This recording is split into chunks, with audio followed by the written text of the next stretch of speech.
So we've got some more great presentations coming up in the second half. First we're going to have a presentation from Being Watched, Embedding Ethics in Public Camera Systems.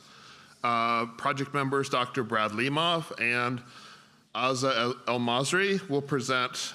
They're both from the School of Journalism and Media, and they will present ethical AI governance and training for cities.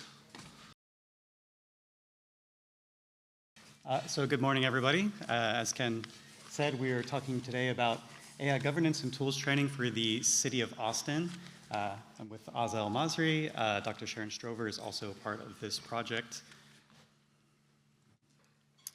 So as many of you may know, there is a city council approved master interlocal agreement in place that provides the legal and administrative framework for research collaborations between UT Austin and the City of Austin. As part of such an agreement, we are working with the Learning, Engagement, and Development Office, as well as the Office of Innovation, on an assessment of city workers' knowledge, attitudes, habits, and uses related to generative AI. And the idea is that this will inform our recommendations to the city on AI governance, as well as approaches to AI training for workers at the city. So within our current political moment, we find cities are actually very insightful for this kind of investigation, and given the number of presentations on cities, perhaps many of you will agree. But this is especially true given the current state of broader attempts at AI governance and regulation. So on the one hand, NIST has released an AI risk management framework playbook, and it's great in that it highlights contextual considerations like the experiences of impacted individuals, groups, and communities in its recommendations to organizations who are looking for some guidance on how to map, measure, manage, and ultimately govern AI use. Of course, as was touched on yesterday, NIST has recently received an order to get rid of a lot of its language around safety and fairness. Relatedly, attempts to ensure AI is deployed for the public good have been curtailed. So earlier this year, the Trump administration repealed the Biden administration's executive order on AI. At the state level in California, Governor Newsom vetoed Senate Bill 1047, which would have required tech companies to test AI for harm to society. So while there are guides and suggestions, mechanisms for AI governance and regulation do seem to be lacking. However, there are promising developments for AI governance and ethical AI for the public good when we look at cities. Specifically, our partnership with the City of Austin has introduced us to the GovAI Coalition. And while this coalition is open to state and federal agencies as well, from our experience embedded in the coalition this past academic year, participation tends to skew more towards the local level. 6 of the 8 agencies that form the coalition's leadership board, for example, are cities, including our neighbor San Antonio. And so given San Antonio's involvement, City of Austin has many people who are active as well. This is definitely something that those of us who are interested in cities, especially in our area, should be aware of. In concrete terms, the GovAI Coalition has 5 goals, and particularly notable is the final one on cross-agency collaboration and knowledge sharing, especially yesterday we touched on, during the fireside chat, the importance of sort of, for lack of a better word, grassroots or horizontal approaches to dealing with AI governance. So, just a moment. So to just give some general overview of some aspects of the scope of the GovAI Coalition, at present there are 600 agencies involved in GovAI with 2,000 practitioners across the country. 70 to 80% of these agencies have used the coalition's AI policy template, which includes the City of Austin actually with the AI standards that came out in the summer, and then more recently in October, the city's AI policy. At present, there are also now 52 use case guides available in the coalition's repository, and these use cases are contributed from among those 600 agencies and 2,000 practitioners. It's very much a kind of voluntary grassroots, again, for lack of a better word, kind of effort. And just in addition to that, there are also 2 jointly developed AI models and 2 jointly developed AI databases. So really trying to give cities that may not have may not be as large as city of San Jose or the city of Austin, resources with which to approach and start implementing some kind of AI governance.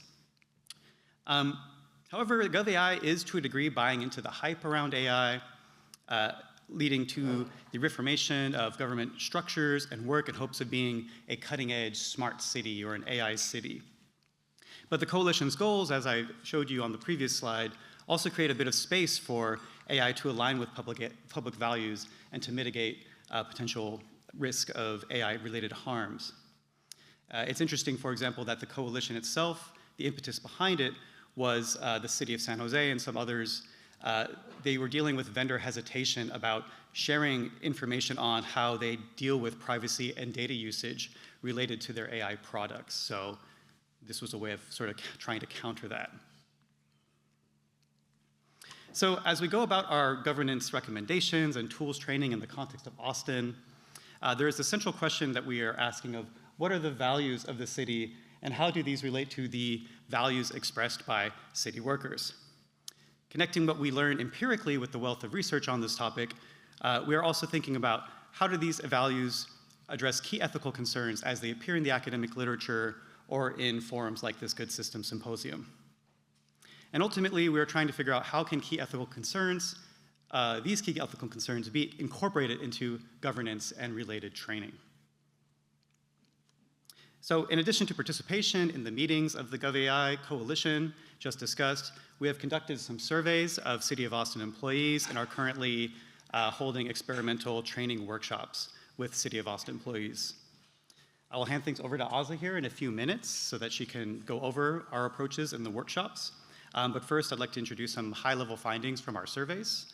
I want to stress that this is a work in progress, but if we look at some of these findings from the general survey, descriptively, a number of interesting insights on the perceptions and uses of AI among city workers already become clear. So first, some data on uses. We asked our City of Austin workers on our survey, how important is AI to your work? Now, keep in mind, officially, City of Austin workers are not supposed to be using generative AI tools as of yet. However, while few people do say it is extremely important, a solid 71% did say that it is at least slightly important to their work. So kind of thinking about the future, they see the importance that it will have. When we asked them a related question on how likely are you to use AI technologies at work, here a majority of people responded that they are likely to do so. So again, these will most likely change as tools are officially approved and rolled out at the city. However, it already seems to be the case that city workers are expecting to use these tools. In terms of specific uses, city workers selected the following. I imagine, given what we all are coming to know as some of the primary uses of generative AI, these top two are not too surprising, using AI for communication and reporting, as well as content creation. But this third use, where nearly 30% of the people who responded to this question, again, many people did not respond to this question because they're not using AI yet. However, those who did respond, they're using it for 30% of them are using it for data analysis. So the use of AI in data analysis, as I'm sure most of us are aware and are thinking about, can raise a lot of ethical issues depending on the way the AI is used and the data it is used on. It's also kind of clear that this use is ultimately in tension with the way the respondents perceive the accuracy of AI, as well as their ethical awareness. So here on this slide are three statements we asked them to rate their level of agreement with. Only 10% of respondents agreed, I am comfortable with AI making decisions that affect my work, which is kind of interesting given that a majority of people are likely to use it or think it's important, yet only 10% are comfortable with AI being involved in any judgments around their work. So kind of a disconnect there. Relatedly, nearly half, or 48% of survey respondents selected neutral when asked if AI-generated content is true. So there seems to be a lot of uncertainty that sort of stresses the value or the need for AI literacy and related training. Shifting more into ethical considerations, awareness of algorithmic bias was widespread. More than 60% agree that AI-powered technologies are biased to the experiences of certain populations, while only 7% of the respondents either disagreed or strongly disagreed. So there seems to be awareness of what the problems might be as people are thinking about the importance of AI and how likely they are to use it. On the question of whether AI may impact data privacy, similarly, we only had 3.5% of people disagreeing or strongly disagreeing with this statement. And the greatest consensus we saw, which is great for public government, is that on the topic of the need for AI transparency, only 1.2% of the respondents disagreed with the idea that AI should be transparent. Over 90% of people either agreed or strongly agreed. So with some of these high-level insights, results of the survey laid out, I'm going to hand things over to Azza, who will speak about some of the responses related to our questions on training, as well as our approach to the workshops. Thank you, Brad. And so we went about the survey also asking them what they wanted out of the training so that we can design something with them in mind. Something that we could also then generalize elsewhere and then have them use with over 16,000 employees citywide. And so regarding self-reported views on training, there is a need for training so that city workers can navigate these tensions and align their values with their actions on the job. More than 80% of respondents agreed that training is at least moderately important to improve their understanding and use of AI technologies at work. Crucially, the most popular topic desired for AI training was how AI impacts my specific job tasks. This stresses the need that, for training to occur within specific departments or at the very least alongside peers. I'll explain later on how we try to mitigate that or take that into account. Only 31.6% of respondents expressed a willingness to commit more than 4 hours to AI training online. And we found that there was also a confusion about where to start in the limited amount of time people are willing to commit to training. Beyond materials available through GovAI, LinkedIn Learning offers thousands of courses that we've evaluated that the City of Austin workers can actually access. Self-learning resources for those who desire them are available, but we also need to ensure an adequate foundation on the form of ethical AI workshop that should be available to the city workers. Which brings me to our approach, what we call an ethics-first approach to AI literacy in the public sector. We built this framework not only based on the survey findings, but also from the literature that we've analyzed on AI literacy and specifically thinking about risk, ethics, the difference between both, as well as how do we do AI literacy in the city.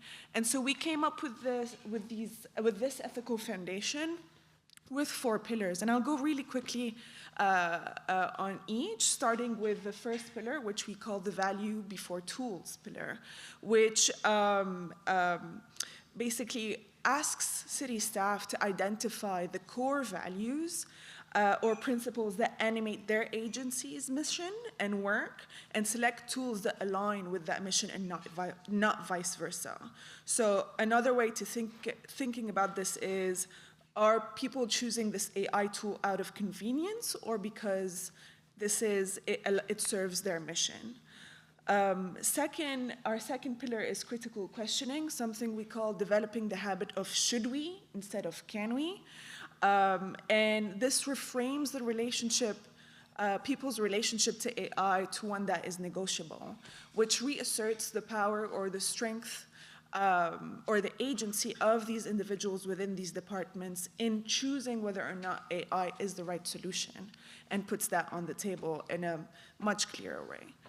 The third pillar that we put forth is something we call contextual understanding.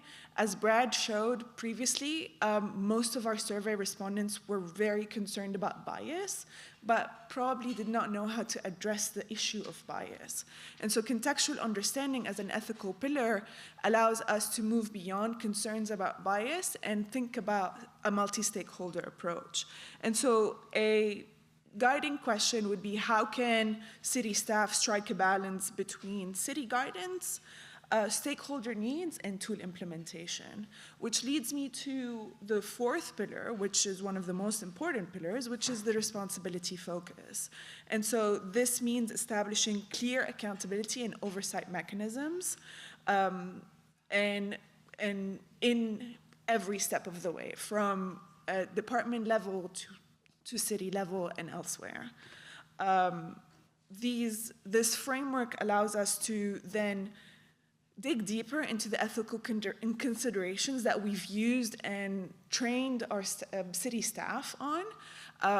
Most recently, on Tuesday, we actually trained around 30 people across agencies, giving them a little more detailed outlook at the ethical foundations, at the ethics first approach and these ethical considerations.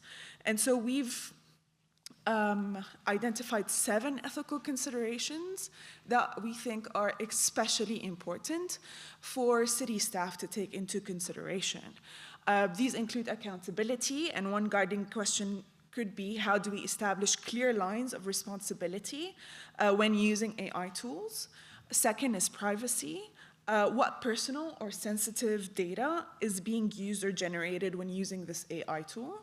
And then we have safety. What safeguards are in place to prevent AI from providing dangerous information or instructions? Followed by transparency. How can city staff clearly communicate to stakeholder when and how AI is used? But also, what can city staff do to make sure that vendors are transparent about what the AI software or tools that they are marketing do for them? Which leads us then to bias and hallucination. How might existing societal biases be reflected or amplified in AI systems used by the city? And then we take also a long-term approach by including 2 really important ethical considerations. One is what we call societal impacts, which takes a long-term view, thinking about AI's impact on poverty, the digital divide, misuse, and societal impacts in the long term. And so some questions could be, what are the societal implications of normalizing AI in the city? And particularly, since Tuesday we were at the Austin Energy headquarters, it was important to talk about environmental harms, specifically that Austin itself has 48 data centers in city limits, 13 of which have expansion plans in the process in the next few years. And that will have a huge strain on public use, but also on energy use and what the Austin Energy needs to think about. And so environmental harms is a very core ethical consideration for us and for the city to consider. And so within our trainings, we also do a more hands-on approach, where we've developed use case scenarios based on the surveys, as well as a more iterative approach within the workshop, where we've asked our participants what they want AI to do for them, and we work with them pretty quickly to develop use case scenarios. We have 3 use case scenarios, and we divide them into breakout groups. And I'm going to share an example that showcases how we frame our scenarios beyond just using ChatGPT or using an AI tool to get exactly what you want, to actively questioning every step of the use of ChatGPT or whatever AI tool they can use to accomplish the task. This is a scenario that we've developed in terms of creating an accessibility needs survey for trail design. We didn't have necessarily people from the Parks Department at our workshops, but this allowed people to think creatively and critically about using AI. This wraps up our presentation, and I look forward to getting your questions. Thank you.